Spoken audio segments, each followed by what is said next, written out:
Donc, Mohamedou, c'est le symbole de l'islam. Et sa femme, c'était Sia, qui était aussi un diminutif de Assietou. Donc, ce qui veut dire que est-ce que ça signifie que le sacrifice était arrivé dans une famille islamique soninké, d'où maintenant la révolte, ou bien le désir d'éliminer ces serpents contre le choix des païens a été un acte, par exemple, destructeur du mythe. Donc, Sia est promise au sacrifice. Oui. Son fiancé, Mohamedou, refuse qu'elle soit sacrifiée pour le bien de la communauté. Et qu'est-ce qu'il fait? Mamadou, fils Nankote, comme on l'a dit, Mamadou qui a la parole dure, Mamadou l'interprète, Mamadou qui est toujours en faux par rapport à tout ce que les gens veulent faire. Il nourrit un dessein, il aiguise d'abord ses armes pour couper la tête du python. Il coupa d'abord les 6 premières têtes. Quand arriva à la 7e tête, le python maudit en disant qu'il y aurait 7 ans de malheur où il n'y aurait plus de pluie et que le peuple serait en errance. Donc, est-ce que c'est une réalité? Mais depuis, oui. Mais depuis, oui. Qu'est-ce qui se passe? Depuis, le peuple est en errance d'abord, errance pour 2 raisons. Une errance économique et une errance spirituelle. L'errance économique d'abord, c'est que des Soninké ont lié des pactes avec des Arabo-Berbères pour continuer le commerce transsaharien qui est né depuis l'époque médiévale. Donc ce commerce, ils sont appelés les premiers Djoula. Et toutes les communautés les appellent Djoula. Deuxièmement, il y a aussi une errance spirituelle. Les Soninké sont partis se fondre dans plusieurs ethnies, plusieurs aires de l'Afrique de l'Ouest. Notamment, on les retrouve un peu partout, du Cameroun au fin fond du continent noir. Et ça, on a pu le découvrir aussi par les traces du Soninké dans ces langues-là. Très bien. On a pu découvrir le Soninké dans l'enseignement traditionnel islamique dans plusieurs communautés. Par exemple, en Polar, lorsqu'on est dans l'étude coranique, on parle de Tarandedo et Tarandeles. Parce que tout simplement, en milieu arabe, on parle de 60 hizb. Mais en Soninké, 60 chapitres de Coran. En milieu Polar, donc on se réfère au Soninké où on note 97 sourates avec 17. Donc Tarandedo, il y a 97 sourates. Avec Tarandeles, avec 17 sourates, 97 et 17, ça fait 114. Et les 114, c'est la référence aux 114 sourates du Coran. Donc, on retrouve dans certaines autres ethnies, par exemple, chez les Bambara, le mot maudit. Il y a des communautés qui vont dire des mots soninké sans comprendre le sens. Par exemple, le mot Fantangani. Vous voyez? Donc, ça montre qu'ils ont été les maîtres de plusieurs communautés. On les retrouve chez les Wolofs. Mais du même coup également, comme c'est l'errance, nous avons noté, notamment dans le mémoire de maîtrise de Karanimbe et Maïsi, 70 noms de famille soninké qui se sont fondus dans d'autres ethnies. Tout à l'heure, j'ai été interpellé par un jeune qui est là. Il a cherché à savoir où se passait la littérature soninké. Parce qu'il porte un nom soninké, mais étant fondé dans une communauté qui n'est plus soninké, il a eu cette nostalgie de venir savoir justement M. Djabira qui est là. Il porte le nom, mais il ne parle plus la langue. Donc c'est ça aussi l'errance. Il y a aussi des Koréra, des Gassama, des Djabira, etc. Des Kébé, etc. On pourrait simplement par des phénotypes retrouver ces communautés. Parce que c'est le phénotype qui permet de... il y a les génotypes, il y a les phénotypes. En milieu mauritanien, nous savons que le phénotype nous permet de savoir par les traits physiques l'appartenance d'un individu à telle famille ou telle autre famille. Mais en Occident, c'est le génotype qui permet de faire l'ADN ou l'ADRN pour savoir il est de quel type, etc. Oui. Exactement. On a fait les mêmes recherches sur le peuple basque. Tout à fait. Peuple errant s'il en est, pour essayer de découvrir génotypiquement à quelle autre communauté ils appartenaient. Et donc ils en ont laissé un peu partout sur leur errance du Caucase jusqu'à leur emplacement actuel, sud-ouest de la France, nord-ouest de l'Espagne.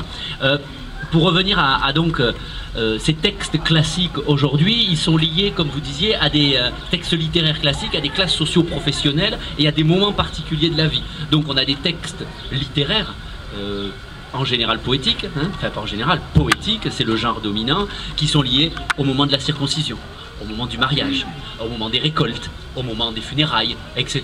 Donc des textes qui sont marqués par des circonstances et des textes qui sont marqués, comme vous disiez aussi, par des activités socio-professionnelles. Alors encore aujourd'hui, vous avez vibré, Kissima, vous avez vibré dans votre jeunesse, dans votre vie aussi, à des textes comme ça, classiques, traditionnels, que vous avez entendus lors de circonstances particulières, n'est-ce pas? Merci Manuel. J'avoue que j'ai beaucoup appris, hein, parce que c'est pas facile d'être le petit frère de Tijan. Alors, je ne sais pas par quel bout il faut entrer dans cette histoire, mais ce qui est sûr, c'est que quand tu poses la question de savoir qu'est-ce qu'on écrit en soniké, moi j'ai juste envie de dire que d'abord la relation du soniké au mot écrit est une relation particulière. Parce que si on traduit le mot écrire en soniké, on peut lui trouver plusieurs sens. Le mot écrire va être polysémique. Parce que là, quand vous prenez par exemple Ada Saha, Saha en soniké aura un double sens. C'est écrit. Quand on dit Asa Antenyani, c'est pour dire c'est vrai. Et en même temps, quand on dit Asa Antenyani, c'est pour dire c'est sain. S-A-I-N. Ce n'est pas malade. Vous voyez donc, ce rapport à l'écrit chez les soniké est un rapport, si vous voulez, très particulier. Bon, voilà, c'est pour ça que je vous l'ai dit qu'au début, je voulais faire cette précision sur la composition orale d'un texte aussi. Hein. Donc ça, c'est pour en revenir à la composition orale maintenant. L'oralité dans la société soniké, elle appartient traditionnellement au griot, parce que le griot va correspondre, comme dans toutes les communautés du manding, au maître de la parole. C'est lui qui est le dépositaire un peu de tout ce qui est hagiographie, de tout ce qui est épopée, de tout ce qui est panégyrique et tout. Et là-dessus, moi je vais juste vous rappeler que j'ai eu cet après-midi en mémoire que j'ai lu entre 15h et 17h. Alors, ce mémoire-là, le titre c'est quoi? C'est étude thématique du Khumba de Barago. Le Khumba de Barago, c'est le récit d'une jeune femme de la classe des forgerons dans la communauté soniké. On dit de cette jeune femme qu'elle était très belle. Elle était tellement belle que c'est semblable parmi au niveau de sa communauté, les jeunes forgerons ont voulu lui rendre hommage. Il s'est trouvé que 30 jeunes garçons ont décidé d'aller rendre visite à cette jeune femme mythique, mythiquement belle, dont la beauté était mythique. Alors, ils étaient 30 jeunes garçons. Alors, en cours de route, ils rencontrent un autre jeune qui leur dit où est-ce que vous allez. Ils lui disent, nous allons voir la Miss de Barago, Khumba. La fille s'appelle Khumba. Alors, nous voulons lui rendre visite. Il dit, je vais aller avec vous. Ils lui disent, non, tu ne peux pas aller avec nous parce que tu es un incirconcis. Alors, le jeune homme décide de passer à l'épreuve de la circoncision pour pouvoir aller relever le défi lui aussi, d'aller rencontrer cette jeune. Mais ce qui est intéressant, je ne vais pas vous raconter toute l'histoire, c'est que ça fonctionne un peu comme la thématique de l'amour qui se termine dans la mort. Alors, la thématique de l'amour qui finit fatalement, on retrouve cela dans la société occidentale, dans les littératures par exemple qui nous proposent Roméo et Juliette. On peut retrouver ça peut-être chez les Hapoular dans l'idylle entre Ngari Ngaoulé, c'est ça, et sa jeune bien-aimée. Sauf qu'il y a certaines différences. Qu'est-ce qui va se passer pour le jeune, par exemple, dans l'histoire, dans le récit de Barago Khumba, le jeune garçon, il s'appelle Bambéré. Alors, quand finalement il va finir par faire des actes qui vont lui permettre de sortir vainqueur et de conquérir l'amour de la jeune fille, alors les autres, par aigreur, décident de lui jeter un sort. Quand il lui jette un sort, il n'arrive pas à le tuer. Il décide de tuer la jeune fille.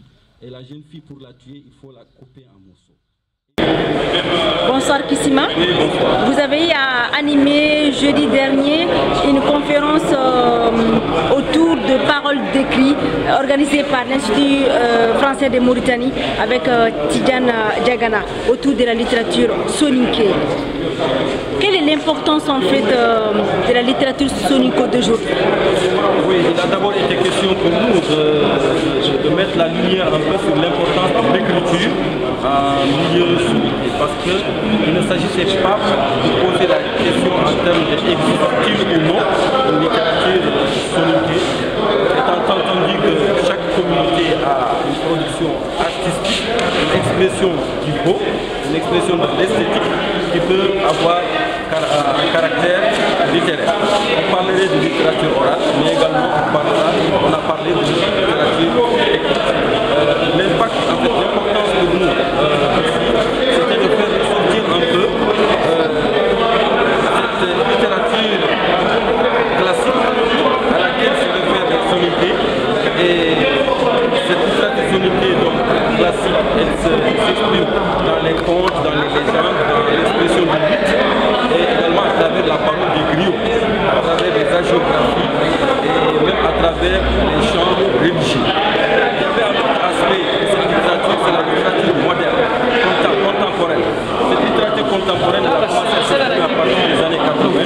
C'était le fait de jeunes soninké qui ont eu à un moment donné à exprimer leurs sentiments et qui ont eu à s'engager autour des questions de l'heure. Et voilà.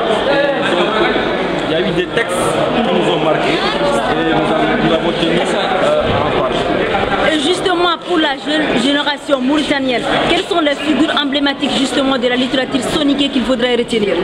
Bon, il faudrait retenir notamment les poésies de Thierno Tanga, qui fait figure de pionnier. Il y a aussi d'autres poésies d'une certaine Maro Diagana, qui est très connue d'ailleurs dans le monde. Et il y a d'autres jeunes, je ne pourrais pas citer tout le monde, mais ce qui est sûr, c'est que la jeunesse mauritanienne s'est exprimée à travers des poésies.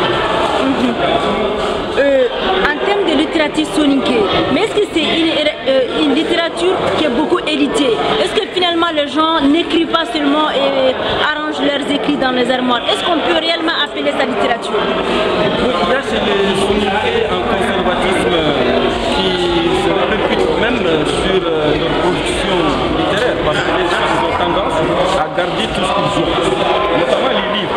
Il y en a même qui partent jusqu'à enfuir l'enfouissement des livres. Mais aujourd'hui, je pense qu'avec ces festivals qui se font, c'est le moment peut-être qu'il faut sortir, un peu toutes ces productions-là. Et vous avez raison de dire que cette littérature a du mal à être vue. C'est parce que au niveau de la communauté soninké, l'intérêt pour l'écriture, pour la littérature n'est pas très fort. Les gens sont plus engagés vers les voyages, vers la recherche de l'économiquement rentable. Et je pense quand même que c'est le moment de saisir les occasions pour pouvoir s'exprimer littéralement. Mais tout au long du débat, vous avez cité plutôt des hommes qui ont écrit par rapport à la littérature soninké. On a senti une absence de femmes. Est-ce que cela veut dire qu'il n'y a pas de femmes soninké qui ont écrit? Au contraire, il y a des femmes. Je vous ai parlé de Maro Bouna. Maro Bouna, c'est la journaliste qui travaille à la radio Mauritanie, mais elle a un répertoire de poésie soninké très riche. Ce jour-là, il n'a pas pu venir parce qu'il était occupé par les festivités de ce festival-là. Vous voyez, ouais. Je suis sûr qu'également il y a d'autres. Ok, donc pour finir, peut-être la question polémique, vous dites qu'il faut éviter de classifier une littérature. Comment doit-on justement qualifier cette littérature soninké qui est écrite en soninké mais qui, pour la rendre accessible, doit se faire forcément, s'éditer forcément en français? Non, elle peut être traduite dans n'importe quelle langue, comme toutes les autres productions littéraires d'ailleurs. Parce que vous savez, dire par exemple littérature soninké d'expression française, ça n'a pas de sens. Parce que cette classification à laquelle les premiers critiques littéraires se sont livrés, c'était une erreur de lecture des littératures africaines. On a voulu dire littérature africaine d'expression française, littérature maghrébine d'expression française. Ça, c'était les effets de la colonisation. Mais une littérature soninké, produite dans la langue soninké, peut être traduite en américain, amérindien, en italien, en espagnol, ça ne diminuerait en rien du tout au fait que c'est purement et simplement une littérature soninké.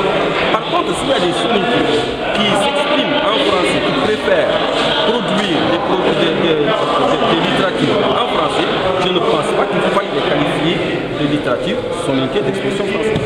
Merci Kissiman. Je rappelle que votre intervention dans Parole d'écrit s'inscrivait dans le cadre du Festival international Soninké Fisso qui s'est tenu donc du 20 au 24 février 2014. Merci.